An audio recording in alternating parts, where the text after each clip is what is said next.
예비군, 민방위 훈련장 같은 안보 특강은 가라. 여기 진짜 안보 특강이 있다. 김종대, 정욱식의 진짜 안보. 청취자 여러분들 안녕하십니까. 진짜 안보 진행을 맡고 있는 평화네트워크의 정욱식입니다. 어제 오늘 날씨가 굉장히 좀 더워지고 있습니다. 그래서 주변에서 뭐 한두 해 듣는 말은 아닙니다만 정말 봄이 없어진 것 같다. 이럴 정도로 굉장히 좀 무더운 날씨가 계속되고 있는데요.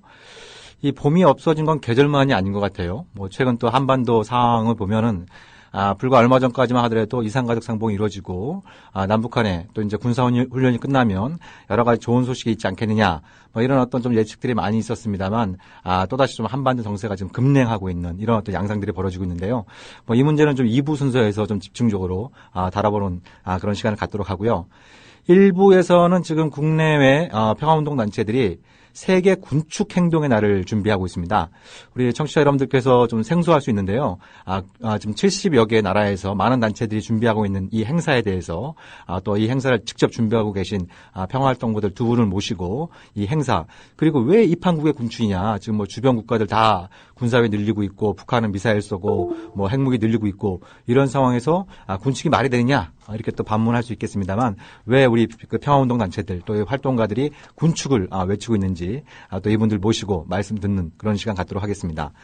그리고 좀 사전에 양해 말씀을 좀 구해야 될 거는 지금 우리 김종대 편집장께서 중국 출장 중에 있습니다. 중국 사회강원에 동북아 전문가들과 이제 중요한 미팅에 잡혀 있는 관계로 어제 출국하셨고요. 이번 주 금요일 날 돌아올 격인데요. 우리 김종대 편집장께서 오늘 방송 못한 부분을 다음 주에 충분히 만회하겠다. 그래서 중국 사람들한테 들은 재미난 얘기 우리 청취자 여러분들께 소개하겠다고 약속을 하셨으니까 청취자 여러분들 다음 주에 많은 기대해 주시기 바랍니다. 네, 진짜 안보 1부 순서 시작하겠습니다. 우리 주간 브리핑 하이파이브를 우리 평화네트워크의 김민지 인턴이 오늘 데뷔를 했는데요. 굉장히 잘하시네요. 예, 저도 깜짝 놀랄 정도로 음성도 좋고 아주 발음도 잘 전달되는 것 같습니다. 그래서 우리 김민지 인턴이 하이파이브로는 만족하지 못하겠다. 그래서 2부 순서를 한번 본인 직접 진행해 보겠다. 이렇게 또 포부를 밝히셨는데, 그래서 2부 때는 또 우리 하이파이브의 주인공 김민지 씨와 함께 2부 순서 진행하도록 하고요. 오늘 세계 군축 행동의 날을 소개하고, 그리고 왜 지금 이 상황에서 군축이 필요한지, 좀 이런 문제를 좀 논의하기 위해서 두 분의 활동가를 모셨습니다. 우리 참여연대 평화군축센터의 이미영 간사님 나오셨고요. 안녕하세요. 네, 좋습니다. 예. 그리고 우리 평화바닥의 염창 대표님 나오셨습니다. 어서 오십시오. 네, 반갑습니다. 네네. 두 분 행사 준비하시느라 굉장히 바쁘실 것 같은데요. 귀한 시간 내주셔서 정말 감사드립니다. 네. 우선 좀 두 분께 좀 여쭤보고 싶은 거는, 뭐 참여연대를 아는 분들은 많이 계시겠습니다만, 그 중에 평화군축센터가 좀 어떤 일을 하는지, 우선 단체 소개부터 좀 부탁드릴까요?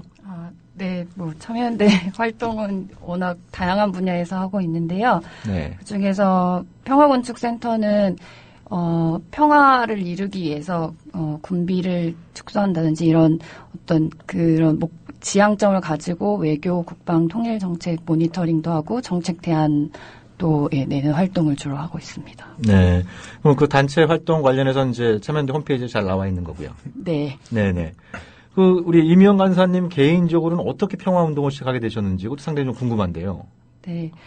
저는 사실 개발협력 쪽 전공을 했습니다. 국제개발협력 쪽을 전공을 했고, 네. 예, 아프리카 현장에도 좀 본 적이 있는데요. 네. 보면 빈곤 지역은 계속 빈곤한데 사실 ODA나 이런 개발 지원들은 항상 부족하다는 얘기를 많이 하고 있는데, 네. 이런 우리나라도 이제 ODA를 제공하고 있는데 사실 ODA 비용이 저희 국제 기준에 비하면 사실 그렇게 많은 편이 아니거든요. 그래서 이런 국가 재정이 어떻게 빈곤이 이런 선한 목적을 하는 것에 비해서 어느 쪽으로 흘러가는지 이런 걸 좀 모니터링 이런 네. 것도 해보고 싶었고, 네. 좀 의문이 많이 들었어요. 그런 어떤 의문이요? 그러니까 개발 빈곤 국가나 이런 쪽은 계속 ODA가 많이 들어온다고 하는데 사실상 그렇게 많은 비용이 사실은 네. MD 국제사회가 정한 약속들이 있는데 그걸 실행하기 위한 그 비용에 비해서 사실 군사비나 이런 게 훨씬 많거든요. 수십 배에 달할 정도로. 근데 군사비를 그렇게 많이 들이면 되면서 사실상 우리 세계가 더 평화로운가에 대해서는 좀 의문이 들었고, 예, 그래서 지구촌 사회 문제 해결이나 이런 걸 위해서 군사비를 오히려 개발이나 이런 데 쓰는 게 좋지 않을까 이런 생각도 많이 했었고, 예, 그런 그러니까 생각 그때. ODA 문제에 국제 개발 문제에 좀 관심을 갖고 공부도 좀 하셨고, 네. 예, 그러면서 이제 그런 그 빈곤 문제나 국제 개발 협력을 확대하기 위해서 좀 군축이 필요하지 않나. 뭐 이런 어떤 또 취지를 가지고 지금 세계 군축 행동의 날을 또 주도하고 계시고.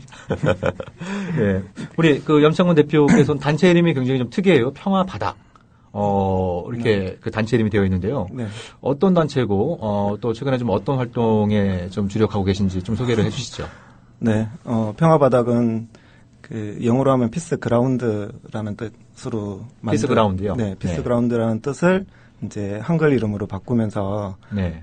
평화 바닥이라고 만들었어요. 그 평화 바닥은 2002년에 그 이라크 전쟁에 대해서 반대하고 그에 대해서 이제 어떤 새롭게 평화를 만드는 노력들을 해야 된다. 네. 그 전쟁이 아닌 다른 방식으로 이라크의 문제를 해결하고 그렇게 가기를 바라면서 한참 이라크 전쟁 고조 분위기 속에서 저희들이 취지에 동의하는 사람들이 모이기 시작했고, 그래서 이제 이라크 평화활동을 시작으로 만들어진 네, 네. 단체입니다. 네. 주로 이제 분쟁 지역 문제, 특히 이제 중동 지역에서의 분쟁 지역 문제에 관심을 가진 사람들이 모였고, 특히 이라크를 중심으로 해서 활동하고, 나중에는 뭐 팔레스타인, 뭐 아프가니스탄 등등 그쪽으로 네. 확산을 했고요. 나중에는 뭐 군사주의 문제, 그리고 뭐 그 군축에 대한 문제, 또는 이제 이런 군사주의의 어떤 경제적 필연성, 그러니까 군수 산업 문제나 이런 문제까지도 이제 관심을 가지게 되는데,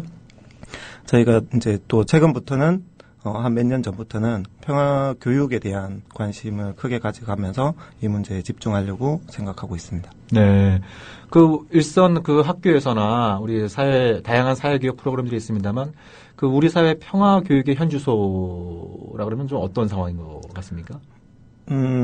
뭐 제가 진단할 수 있는 네. 수준은 아닌데요. 한국에서는 주로 내면과 심성과 이런 부분에 네. 초점이 맞춰져 있거나 아니면은 국제 관계 속에서 어떤 국제 질서 속에서 어떻게 외교적인 문제와 이런 쪽에 집중되어 있었다면 어떻게 구체적인 어떤 평화 활동과 연계되는 어떤 평화 행동, 그 다음에 어떤 삶 속에서 일상 속에서 어떤 그런 평화적인 어떤 실천 이런 것과 관계된 교육은 되게 부족하다는 생각이 들어요. 네. 그래서 그런 것들은 이제 보통 시민사회 영역에서 많이 했는데 한국에서도 이제 한때는 그런 것들이 많이 일어났던 편인데 또 최근에는 또 많이 그러니까 사라진 축소된 형태인 것 같고 혹은 특정 주제에만 집중되는 어떤 그런 교육이 이루어지고 있어서 네. 단순히 어떤 지식 정보를 전달하는 문제를 넘어서서 어떻게 이제 그런 삶과 또는 행동과 그러니까 그런 문제와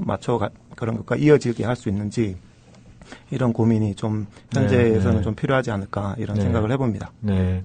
그러니까 우리가 뭐 평화 그러면 뭐 국가 간의 평화, 뭐 국제 정치 이런 쪽을 많이 떠올립니다만 우리 지금 염 대표님의 말씀은 그 일상에서의 평화, 예를 들면 학교 현장이라든지 우리가 그 교육 관계에 있어서라든지, 하다못해 뭐 부부 관계나, 뭐 직장에서나, 이렇게 보면은 굉장히 좀 일상에서의 어떤 이렇게 욕을 안 하고 좀 대화를 나눈다든지, 어떤 문제가 생겼을 때, 좀 이렇게, 갈등을 일으키는 방식이 아니라 좀 평화적으로 이렇게 해결하는 이런 어떤 문화가 좀 많이 좀 그 저조한, 좀 이런 현실을 좀 포착하면서 일종의 좀 평화 만들기, 일상에서의 평화 만들기 이런 쪽에도 많이 관심을 갖고 그 활동을 하시는 것 같은데요. 이 평화바닥도 우리가 그 검색 엔진에서 평화바닥 치면은 그 홈페이지에서 자세한 내용을 또 우리가 볼 수 있는 거죠. 네, 만나보실 수는 있습니다. 네네. 우리 청취자 여러분들, 우리 참여연대 평화군축센터 또 평화바닥 활동에 대해서 많은 관심과 또 후원 부탁드리도록 하겠습니다. 그러면은 그 본주제로 넘어가서요. 세계 군축 행동의 날 이렇게 되어 있는데요. 이게 좀 어떤 행사인지 우리 그 이미영 간사께서 먼저 좀 간략히 좀 소개를 좀 해주시죠. 네, 그 세계 군축 행동의 날 영어로 글로벌 데이 오브 액션 온 밀리터리 스펜딩이라고 하는데요. 그 계속해서 증가하고 있는 군사비 문제를 국제적으로나 또 아닌 국내적으로 이제 문제 제기하고 환경이나 아니면 빈곤 문제 또는 국내적으로는 사회 양극화나 복지 문제 같은데 오히려 그 활용할 수 있지 않을까 이런 그런 생각으로 군사비가 계속 증가하고 있고 이런 무기 구매를 많이 하고 있는 거 이런 문제들을 문제 제기하기 위해서 2011년에 국제적으로 같이 시작하게 된 그 공동 캠페인입니다. 네. 그 지금 군사비가 계속 늘어나고 있다라고 말씀하셨는데요. 그러니까 그 20여 년 전에 미국과 소련 또 유럽을 중심으로 이제 냉전이 끝나면서 그때 유행했던 표현이 뭐 평화 배당금, 뭐 영어라면 피스 디비던드라 그러나요? 예. 그래서 이제 그 엄청난 그 이제 이 군사비를 냉전도 끝나고 했으니까 빈곤 문제를 해결한다든지 여러 가지 질병이나 또 지구촌의 곳곳에 있는 문제를 해결하기 위해서 이제 군사비를 줄여서 그런 좀 더 인간이 사람답게 살 수 있는 그런 쪽으로 좀 전환되지 않을까 뭐 이런 어떤 기대들이 있었던 것 같은데요. 염 대표님이 보시기엔 왜 이렇게 군사비가 지금 전 세계 군사비 총액이 어느 정도 되는 상황이죠? 연간 1,900조 정도 됩니다. 우리나라 돈으로 한 1,900조 원 정도. 네네. 네. 감이 안 오는 그 액수인데요. 이게 지금 계속 증가 추세에 있다는 거죠. 네, 그렇죠. 네. 네. 네. 그럼 이 군사비가 일단 늘어나고 있는 원인, 뭐 배경 이런 것부터 좀 우리가 좀 짚어볼 필요가 있을 것 같은데요. 어떻게 좀 우리 염 대표님 어떻게 좀 오랫동안도 평화운동 하시고 그랬으니까 관심 갖고 보셨을 텐데 어떻게 좀 진단하고 계세요? 저는 뭐 아까 그 이명 간사님이 뭐 그 이 행사의 취지에 대한 이야기를 하실 때 네. 이제 이 예산에 대해서 어떻게 다른 쪽으로 전용할 수 있는지 이런 이야기를 이제 간단히 말씀하셨는데요. 네. 조금 더 큰 틀의 어떤 방향도 있는 것 같아요. 그 예를 들면 이제 군사비 증액이 되는 것은 사실 그 냉전 아까 말씀하신 것처럼 냉전 시기가 지나면서 군사비가 일시적으로 많이 다운이 됐어요. 전 세계 군사비가 정확한 수치는 안 나오지만은 많이 다운됐고 네. 그 속에서 미국의 어떤 전략과도 관계되어 있는데 많은 어떤 그런 군사비가 줄어드는 것에 대한 어떤 위기감. 그래서 예전에 어떤 사회학자, 뭐 존 플린이라고 하는 사회학자가 말했을 때 사실 미국의 경제는 군비 경제를 창조하면서 이렇게 커졌고 그것이 줄어드는 상황을 사실 경제가 감당하지 못한다. 영구적인 그 미국 경제의 3분의 1 정도가 3분의 1인지 4분의 1 정도가 영구적인 군비 경제가 그 미국 경제를 지탱시키고 있는데 그 부분이 감소된다는 것은 사실 전체적인 어떤 미국 경제의 문제와 관계되어 있기 때문에 대단히 어떤 경제적인 필연성이 군사력과 관계돼서 움직이고 있고 이제 그런 면에서 냉전 이후에 어떤 그 문제 군비가 줄어드는 문제에 대해서 대응하기 위해서 사실상 새로운 적을 만들어내고 미국 경제는 사실상 그런 위기 상태에 계속 놓여 있는 그래서 전쟁 준비 상태에 항상 있어야지 경제가 가동될 수 있다는 어떤 그런 그러니까 지적을 한 적이 있었습니다. 군사비를 늘리고 뭐 군비 경쟁을 하고 이런 것이 뭐 흔히 얘기하는 평화나 안보를 위한 것이라기보다는 미국 군수 산업체를 비롯한 미국 경제를 좀 떠받치기 위한 이런 어떤 성격이 좀 많아지고 있다 이런 그 말씀이신 것 같은데요. 네.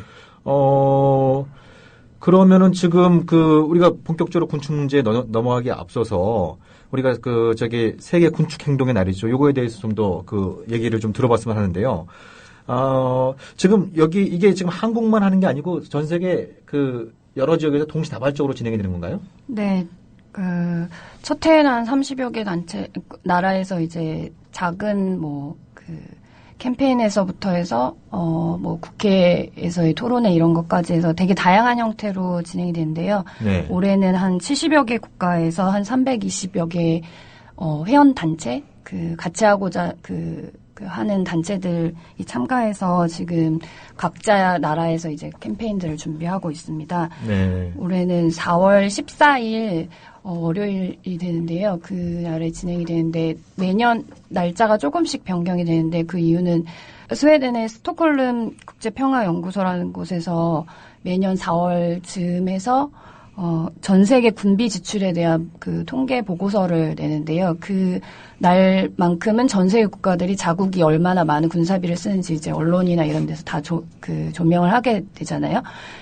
전 세계 군사비가 이만큼 많이 사용되고 있고 그래서 문제 제기를 하기에 적절한 시기라고 생각해서 사실 평화단체들이 처음에 이 시기에 맞춰서 우리가 이만큼의 군사비를 사용하고 있고 그래서 이만큼을 줄일 수 있다라는 그 캠페인을 할 수 있다고 생각해서 시작을 하게 됐습니다.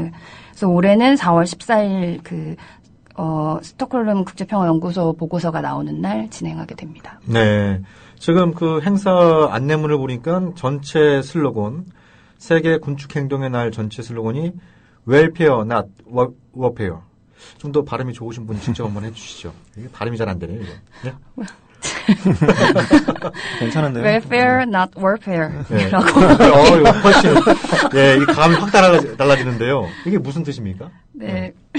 네, 아시다시피 복지, 예, 우리 세금을, 그러니까 복지에 대신 쓰자, 무기 대신에, 그러니까 월페어 하면 뭐 전쟁 비용이라고 할 수 있는데요. 네. 보통 무기나 이런 것들이 전쟁을 준비하기 위해 대비하기 위해 구매하는 것이니만큼 세금을 무기 대신 복지에 쓰자라는 내용이고 올해 한국 세계군축행동의 날 준비위원회가 채택한 슬로건도 동일합니다. 우리 세금을 무기 대신 복지해라고 하고 우리 있습니다. 세금을 무기 대신 복지로.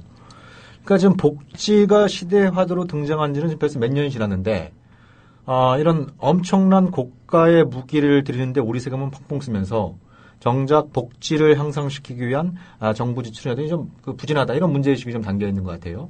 네. 예. 올해 국방비 예산이 한국이 총 35조인데요. 35조 원이요. 예. 예. 복지비 예산이 100조가 넘었다고 올해 초에 엄청 이제 기사화되고 했었는데 실제 기금이나 연금 이런 를 제외하고 정말 순수하게 사회복지 비용으로 의료비나 교육비 이렇게 투자되는 비용이 45조 가량입니다. 그러니까, 45조 원이요? 예, 그러니까 비용으로 치면 국방비가 차지하는 비율이 엄청난 거고, 그래서 OECD에서 내놓은 통계를 보면 전체 회원국 단체들 중에, 국가들 중에 사회복지비로 지출하는 GDP 대비 사회복지비 비율이 한국이 32위입니다. 33개국 중에. 33개국 중에 32위요? 예. 다행인지 불행인지 꼴찌는 아니네요. 예, 예. 군사비 수출은 어느 정도 수준입니까?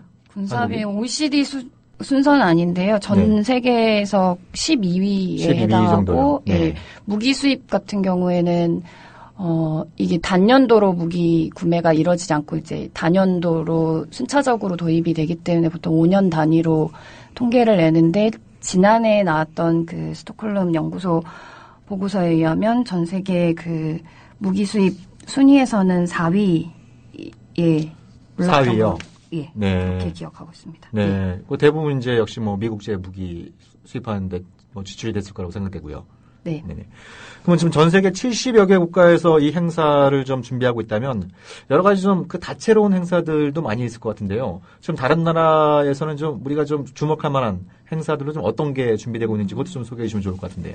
네, 미국은 4월 15일이 세금의 날이라는 걸 진행을 하는데요. 네. 캠페인하고 이제 보통 스톡홀름 연구소 보고서가 나오는 시기가 보통 앞뒤로 이렇게 보통 잡히기 때문에 항상 세금의 날 캠페인이랑 같이 진행을 합니다. 그래서, 미국 시민들이 자기네들 세금을 어디에 쓰는지 정확히 안다면 국방비에 그렇게 많은 비용을 쓸 수 없을 거다라는 이제 생각에서 국방비가 얼만큼 쓰이는지에 대해서 시민들한테 알리는 이제 캠페인을 같이 진행을 하고요. 그래서 내셔널 프라이어티스 프로젝트라고 해서 국가 재정을 쓰는데 우선순위를 국방비가 아니라 다른 복지비나 미국 지금 보건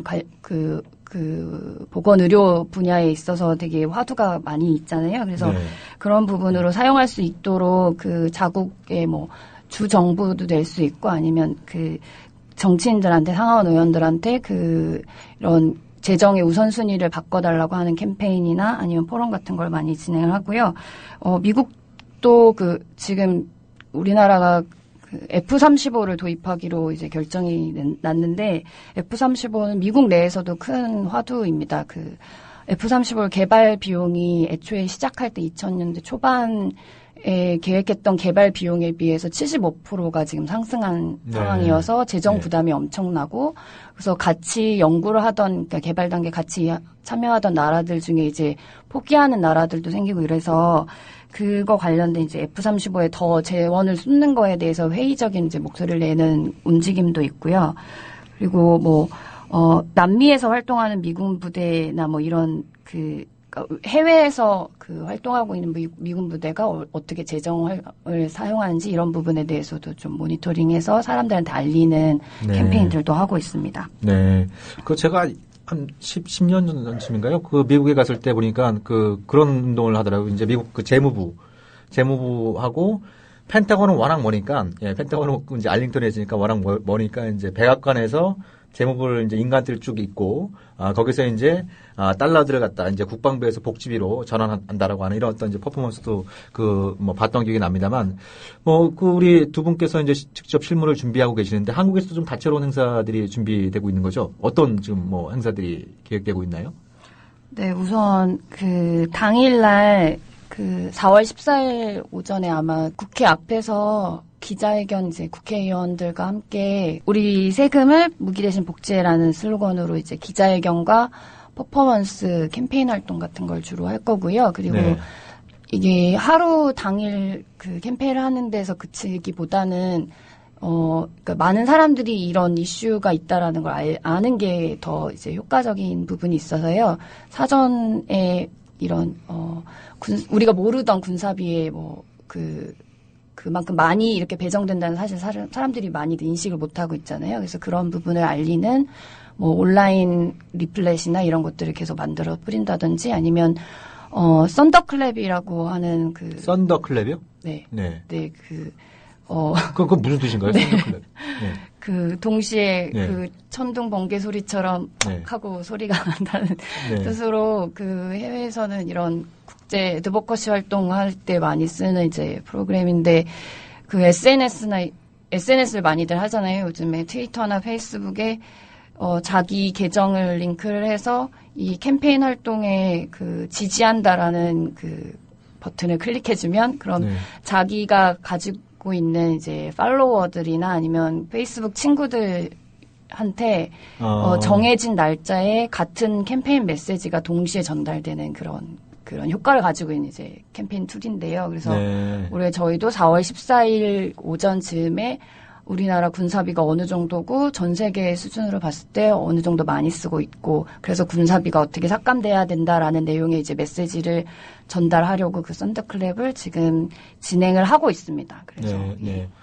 이런 프로그램 같은 경우에는 우리 일반 시민 또 학생분들도 참여할 수 있는 건가요? 네, SNS를 하시는 분이라면 누구나 오셔서 네. 하실 수 있고요. 네. 페이스북에 Peace Now Korea라고 치시면 저희 계정이 나오는데요. 거기에 네. 오면 이제 안내가 나와 있으니까 그걸 보시고 참여해 주시면 될 것 같아요. 네, 피스 나우 코리아. 네, 네, 평화 네. 지금 한국. 네, 좋습니다. 네, 그리고 또 페이스북을 안 하시는 분들 같은 경우에는 이 참여연대 평화운동센터 홈페이지나 또 평화바다 홈페이지 네, 이런 데 들어가면 네. 친절하게 네, 설명이 아주 되어 있나요? 친절하게. 아주 친절하게 설명이 되어 있다니까요. 이거 굉장히 재밌는 것 같아요. 썬더클랩이요. 예. 저도 꼭 여기 한번 참여해서. 그러니까 저하고 패친 또 트위터를 같이 하시는 분들한테 일괄적으로 메시지가 쫙 나간다는 거죠. 네네네. 그분들이 받아서 또 쓰면 또 쫙 나가고. 그분들이 아니요 그날 네. 지금부터 캠페인 발송이 사이트에서 가동이 되려면 100명의 지지자를 모아야 돼요. 100명 100명이요? 이상이어도 좋고 아무튼 네. 최소 100명을 모으면 그 메시지가 발송이 되는 겁니다. 그래서 네. 지지자들의 친구들한테 보내지는 거죠. 우리 진짜 청취자분들이 한 수십만 명에 달하기 때문에 100명 이제 금방 채울 거라고 네. 좀 확신하고 있습니다. 기대하겠습니다. 네네. 여러 가지 좀 이렇게 의미 있는 행사 준비하시느라고 참 수고 많으신데요. 보니까 이제 아무래도 이게 예산 관련된 부분이고 하니까 국회의원들의 참여 문제도 굉장히 중요한 것 같은데요.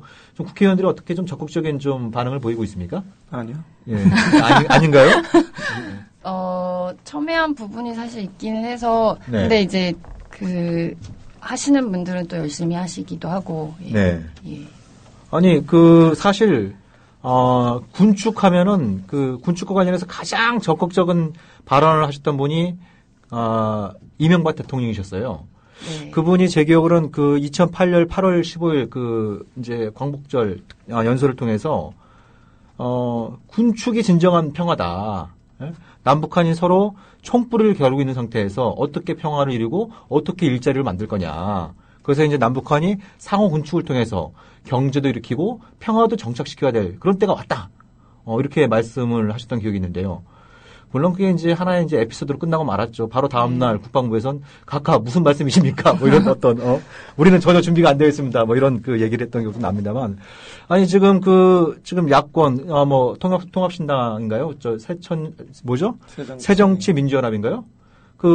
공약 1호가 이른바 세모녀, 예? 세모녀 보호법인가요? 뭐 이런 형태를 통해서 이제 복지, 민생을 굉장히 강조하고 있는데, 그럼 결국 민생, 복지를 위해서는 그에 필요한 예산, 재원을 말하는 게 대단히 중요하고 그 유력한 방법 중에 하나가 바로 이제 군사비를 이제 조절하는 문제일 텐데요. 그렇게 얘기를 해도 잘 전달이 안 되고 잘 수용이 안 되는 건가요? 국회의원들한테요? 그렇게 획일적으로 얘기하기는 어렵긴 한데 네. 워낙 이제 이 한국의 특수한 상황 때문인지 군사비를 줄인다고 하면 네.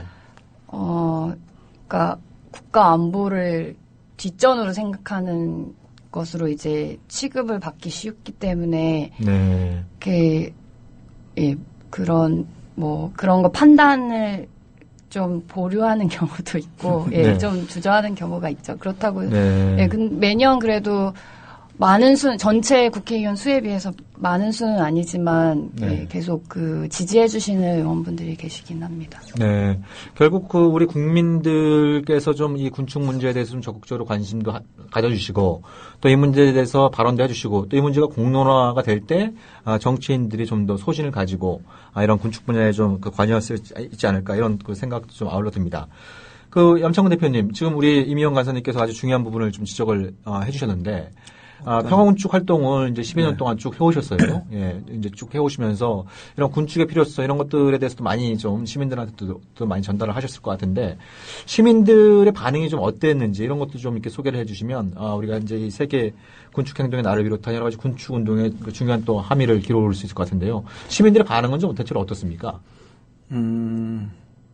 네, 반응은 그렇게 저희들 네. 생각대로 많이 잘 반응은 오지 않았고요. 네. 네. 대체로는 그런 부분인 것 같아요. 그러니까 안보의 문제를 어떻게 할 것이냐 군축을 네. 하면 사실 이제 그런 국민의 어떤 욕망이라고 해야 될까요? 어떤 강한 국가, 강한 군사력을 가져야지 안보가 지켜지고 국민의 생명을 지킬 수 있지 않겠냐라는 네. 우려가 가장 먼저 이제 나오는 것 같아요. 네. 그래도 이제 저희가 꾸준히 이야기하는 와중에서 반드시 그런 문제는 아니다. 그러니까 강한 군사력만으로 어떤 안보가 달성되고 국민을 지킬 수 있는 게 아니라 네. 안전의 문제는 아주 다양한 영역에서 말하자면 아까 말씀하신 것처럼 복지의 문제도 우리가 일상에서 겪는 수많은 어떤 그런 안전을 위협하는 문제들이 있잖아요. 네. 이런 문제를 같이 포괄적으로 생각해야지 네. 우리가 우리가 안전을 달성할 수 있고 또 국민의 생명과 삶과 이런 것들을 보존하고 또 지켜갈 수 있는 문제인데 단지 이제 군사력, 무기 증강만으로 이걸 네. 달성하기는 어렵다. 그러나 되게 군사력은 어떻게 보면 이제 안보에서 일부분에 국한된 것이라고 네. 설명을 드리면 이제 그래도 많은 분들은 네. 예전에 비하면 저희의 그런 어떤 주장에 대해서 일정 정도 동의하시는 분들도 예전에 비하면 많이 생겨나신 것 같아요. 네네. 그러니까 안보는 곧 국방이고 국방은 곧 이제 아주 비싸고 강력한 무기 또 대규모의 병력 이런 게 필요하다라고 하는 인식이 여전히 좀 강한 이런 상황에서 이제 군축이라고 하는 것이 굉장히 좀 생뚱맞게 들릴 수 있는 이런 어떤 부분인 것 같아요. 그렇지만 지금 우리나라 군사비가 지금 35조 원이요? 예. 북한보다 한 30배 정도 쓴다고 하는데 우리 이명 간사님께서 느끼시기에는 좀 대한민국 안보가 이렇게 많은 군사비를 쓰고 있는데 좀 이렇게 안보가 좋아지는 것 같습니까? 좀 어떤 것 같으세요? 네, 많은 새로운 신식 무기를 도입하고 하지만 사실 북한의 위협이나 이런 거에 대해서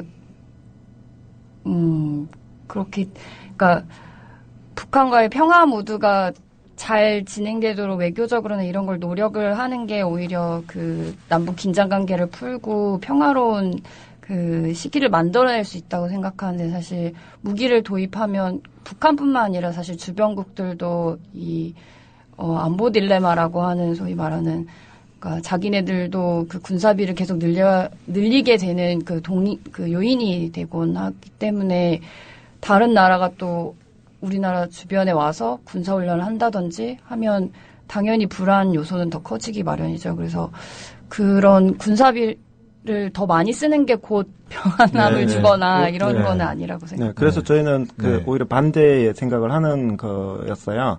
저희 어떻게 보면 이제 사고의 전환이라고 할 수도 있는 건데요. 사실 이제 더 많은 군사력을 가지고 있어야 된다, 무기를 가지고 있어야 된다고 하면 사실 그런 방향은 다른 상대가 봤을 때는 사실 대립을 부추기는 행위인 거죠. 그런데 그런 대립을 부추기는 어떤 그런 행위는 결코 안보든 평화든 사실 달성해 가는 데에 대해서 더 요원해질 뿐이고, 오히려 반대로 협력적 관계를 만들어가는 노력. 그러려면 먼저 상호 서로 무기를 줄이고, 그러니까 뭐 개인적으로 해도 누구와 더 어떤 그런 무기 같은 것을 가지고 있으면 오히려 더 불안이 조성되는 거잖아요. 상대방이 불안해하고 이렇게 되는 거죠. 내가 칼을 가지고 있으면 이쪽이 더 불안하고, 총을 더 강한 무기를 가질수록 상대방이 어떤 관계에 있어서 더 불안을 조성할 수밖에 없게 되는 상황인 건데, 반대로 내가 가지고 있던 것을 조금씩 내려놓으면 오히려 어떤 신뢰관계를 형성하는데 기본적인 조건이 되지 않을까. 그래서 협력적인 어떤 방향으로 가져가는 것에서 군축은 아주 중요한 어떤 열쇠이자 고리가 될 것이다라는 생각이 이제 저희들의 생각이라고 할 수 있습니다. 그러니까 지금 우리 염 대표께서 아주 중요한 말씀을 해주셨는데요. 뭐 어떻게 들으실지 모르겠습니다. 굉장히 뭐 듣기 좋은 얘기지만 이게 너무 현실과 동떨어진 얘기 아니냐 이렇게 생각할 수 있겠습니다만, 뭐 하나 예를 좀 들어보자면 이제 냉전 해체의 주역이라고 할 수 있는 소련의 이제 고르바초프 있지 않습니까? 그분이 1987년에 그 유엔 총회에서 연설을 할 때 아주 지금 우리 염 대표가 말씀하신 것과 아주 같은 취지의 말씀을 하신 적이 있죠. 그러니까 그 전까지는 내가 강한 무기를 갖고 상대방을 불안하게 만들어야 나의 안보를 지킬 수 있다고 생각했는데, 그렇게 수십 년 동안 쭉 군비 경전을 해오면서 깨달은 그 교훈이라고 하는 건, 상대방이 안전하다고 느낄 수 있을 때 나의 안전도, 나의 안보도 더 튼튼해질 수 있구나라는 생각을 가지고, 그걸 이른바 이제 뉴스띵킹, 그래서 이제 신사고라고 이름을 붙이지 않았습니까? 근데 이미 이제 유럽 또 미국과 소련의 냉전 종식을 단 한 방에 총성도 울리지 않고, 그 냉전 종식을 가능케 했던 그런 신사고가 여전히 지금 대한민국 사회에서는 좀 푸대접을 받고 있는, 이런 어떤 그 상황인 것 같아서 대단히 좀 안타까운 이런 어떤 생각이, 드는데요. 또 지금 많은 또 국민들이 좀 의구심을 갖고 있는 부분은, 어쨌든 북한이 핵을 갖고 있는데 어떻게 우리가 군축을 하느냐, 이렇게 또 좀 의문을 갖고 계신 분들도 계세요. 이런 의문들에 대해서는 또 우리 두 분께서 좀 어떻게 좀 답을 해주실 수 있을까요? 물론 핵무기는 있어서도 안 되고 뭐 사용되는 건 더더욱 안 되는 무기인 건 맞고요. 그렇다고 해서 핵무기를 다른 무기로 막을 수 있을 거라는 생각은 좀 비현실적인 생각이라고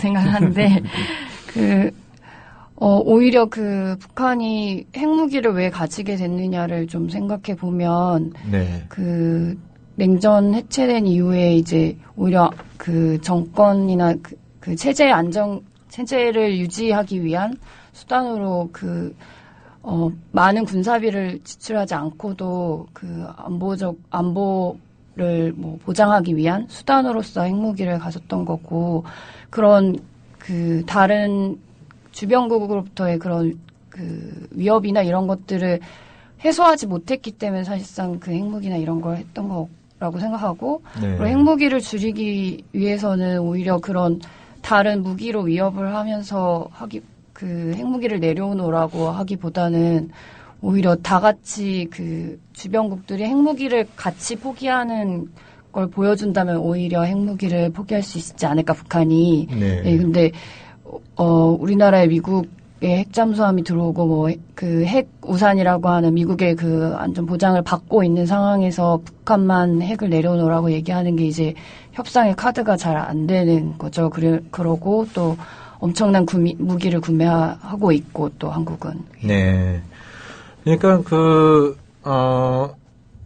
이거는 뭐 지금 이명 간사께서 말씀하신 부분은 사실 이 평화단체들의 주장이 아니라 미국 정보기관들이 일관되게 평가하고 있는 게, 북한이 핵무기를 갖게 된 가장 중요한 동기는 한미 연합군에 비해서 재래식 군사력이 계속 떨어지고 있기 때문에 밀리고 있기 때문에 그걸 핵무장을 통해서 상쇄하려고 하는 것이다. 뭐 이런 어떤 그 이제 분석을 일관되게 내놓고 있기 때문에 우리가 정말 북핵 문제 해결이 그 중요하다고 생각을 한다면 계속 무기를 늘려가는 방식보다는 협상을 통해서 사실 북한이 핵을 포기한다라고 하는 건 굉장히 중요한 군축이지 않습니까? 예, 굉장히 중요한 군축이기 때문에 북한으로부터 어떤 군축 조치를 유도하기 위해서라도 우리가 좀 이 군축 문제에 대해서 좀 더 이렇게 좀 적극적인 좀 사고를 가질 필요가 있지 않나 이런 어떤 생각도 듭니다. 그러면 좀 우리 지금 한국의 복지 현실과 군사비 지출 또 이제 전반적인 어떤 군사 문제로 좀 이렇게 좀 주제를 좀 바꿔본다면요. 특별히 이번에 올해 이 군축 행동에서 이 영어로는 welfare not warfare. 그다음에 우리의 세금을 무기 대신에 복지로. 그러니까 특별히 복지를 강조한 어떤 그런 어떤 배경, 이유 이런 게 좀 있을 것 같은데요. 아까 염창근 활동가님이 잠깐 언급을 하시긴 했는데요. 저희가 물론 최근에 북한이 미사일을 쏘거나 이랬을 때 분명히 많은 분들이 놀라셨을 거고 그 위험을 느끼셨을 거라고 생각합니다. 근데 일상적으로 봤을 때 세모년 하루에 우리나라에서 자살하는 인구가 엄청나다고 하잖아요. OECD 국가뿐만 아니라 전 세계에서 자살률이 제일 높고, 네. 그러니까 최소한의 사회적 안전망이 없어서 사람들이 차라리 목숨을 포기하는 일이 계속 발생하고 있는데 그런 무기나 아니면 군사적 대치로 인한 안전에 대한 위협보다는 오히려 이런 복지 시스템이 미비하기 때문에 느껴지는 그 위협이 더 클 거라는 생각에서 군사비를 오히려 우리 일상에 오히려 위협을 해소하는 방향으로 써야 하지 않을까라는 생각에서 네. 복지라고 특별히 그리고 복지가 워낙 또 포괄적인 의미기도 있고 안에 교육도 있고 사회보장도 있고 의료도 있고 좀 다양하기도 하고요. 네. 아무래도 재원이 예산이 한정돼 있기 때문에 사실 군사비에 과도하게 어쨌든 투여되면 그만큼 줄어들 수밖에 없는 것은 인간에 대한 어떤 투자일 수밖에 없다고 생각을 해요. 그래서 정치와 행정의 마음은 예산에 있다고 하잖아요. 네네. 어쨌든 저희가 어떤 방향으로 그것이 필요한 부분에 쓰일 것이냐 이 문제에 있어서 저희들의 주장은 너무 과도하게 전력 투자를 하고, 그러니까 국방비, 군사비에 너무 과도하게 투여되고 있고 복지비는 훨씬 더 많은 어떤 투자될 부분이 많은데 그 부분은 너무 이제 적은 편이다라는 생각을 하고 있는 거죠. 그러니까 지금 두 분 주장은 군축은 필요하지만 그게 곧 무장해제하자 이런 의미는 아닌 건가요? 네, 물론 저는 이제 그런 생각도 있는데요. 이제 속마음은 따로 갖고 계시는데요. 그런데 이제 또 현실적으로 단계적인 게 필요하다는 이제 취지에서 이제 지금 상호 군축을 위해서 노력해 가자. 그리고 군축을 향한 노력 과정이 어떻게 보면 새로운 어떤 길, 또 새로운 어떤 희망, 그런 과정, 노력 자체가 그런 것을 또 만나게 하지 않을까. 새로운 어떤 길과 희망을 또 보게 하지 않을까. 이런 생각도 해봅니다. 네. 그러니까 이른바 세모녀, 자살 사건. 참 전 국민의 마음을 아프게 한 그런 사건이었는데요. 이거에 대해서 정부도 그렇고, 이제 야권도 그렇고 다양한 대책을 내놓고 있습니다만, 제가 든 생각 중에 하나는, 지금 이제 굉장히 열악한 복지 환경에서 고통받고 있는 국민들도 있습니다만, 이른바 복지 공무원이 턱없이 부족하면서 그분들의 인권도 굉장히 적은 인원으로 굉장히 많은, 그런 국민들을 돌보다 보니까 굉장히 또 그분들이 자살을 하거나, 과로사를 하거나 이런 일도 막 벌어지고 있단 말이죠. 그래서 제가 든 생각 중에 하나는 어렵지 않게, 이건 과거부터 굉장히 오랫동안 논의되었던 문제가 바로 양심에 따른 병역과 부자들의 대체 복무지 않습니까? 그런데 대충 제가 통계 자료를 보니까 연평균 한 800명 정도가 지금 이제 교도소에 갇혀 있는 상황이고 이 800명의 양심을 감옥에 가두는데 들어가는 연간 예산이 한 160억 원 정도 된다고 합니다.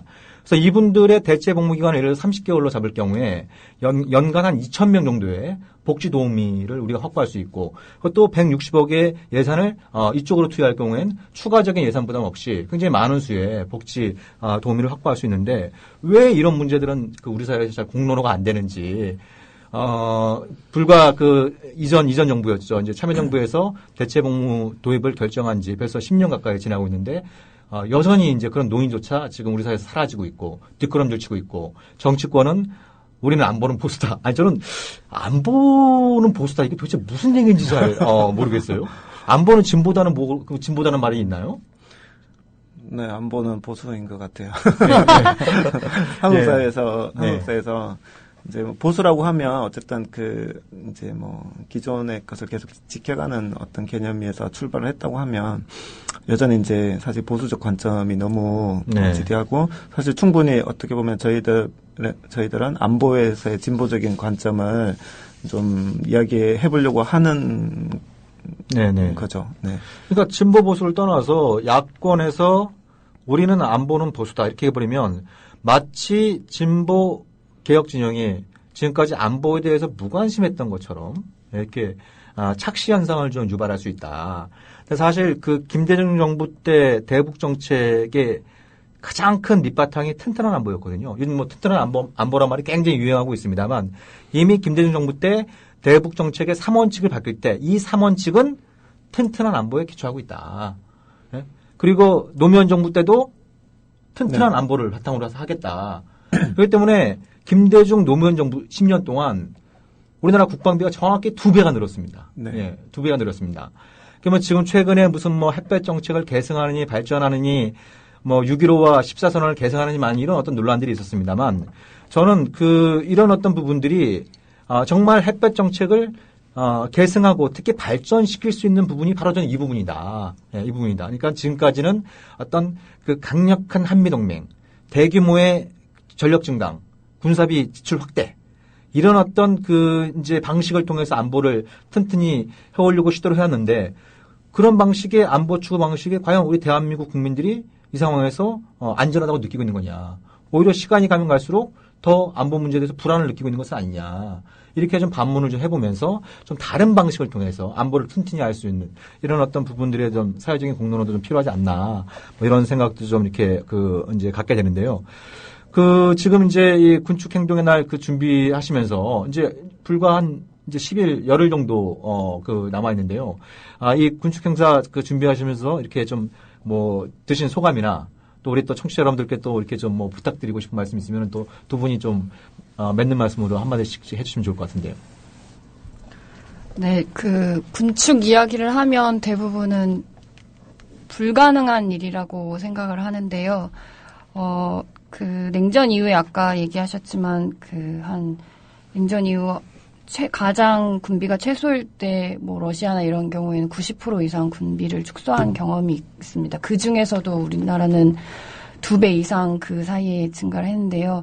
군축이 전혀 실현 불가능한 일은 아니라고 생각합니다. 그래서 저희가 이야기하는 바, 이런 군비가 축소될 수도 있다라는 캠페인에 좀 많이 관심 가져주시고, 예. 썬더클랩이나 아니면 페이스북에 오셔서, 예, 메시지도 같이 나눠주시면 좋을 것 같습니다. 네. 우리 염 대표님. 네. 저는 군축이 그렇게 꿈 같은 얘기는 아니라고 생각해요. 네. 예를 들면, 전 세계 20개국이 사실 구축을 통해서 많은 어떤 평화와 함께 안보도 구축해가는 어떤 선례가 있었고요. 그리고 지금도 많은 나라들은 그런 군사비 지출을 늘리는 방향이 아니라 오히려 반대로 어떻게 줄여가는 방향으로 더 노력하고 있다고 생각합니다. 오히려 군사적 강대국들이 그런 부분을 막기 위해서 부추기고 더 어떤 적대적인 어떤 그런 분위기를 세계 질서를 만들어 가는데 우리가 전혀 다른 길이 있고 그 길도 충분히 가능하다는 생각을 같이 해보면 좋겠다고 말씀을 맺겠습니다. 네, 두 분 행사 준비하시느라 많이 바쁘셨을 텐데요. 귀한 자리 또 귀한 말씀 주셔서 정말 감사드립니다. 앞으로도 멋진 활동 기대하도록 하겠습니다. 감사합니다. 네, 고맙습니다. 네, 진짜 안보 1부에서는 이제 군축 문제에서 다뤄봤는데요. 군축이 결코 안보를 무시한 철없는 발상이 아니라 진짜 안보를 달성할 수 있는 아주 굉장히 중요한 분야다라는 점을 좀 이렇게 강조 말씀드리면서 1부 방송 이것으로 마치도록 하겠습니다. 진짜 안보 2부 순서 때 다시 뵙도록 하겠습니다.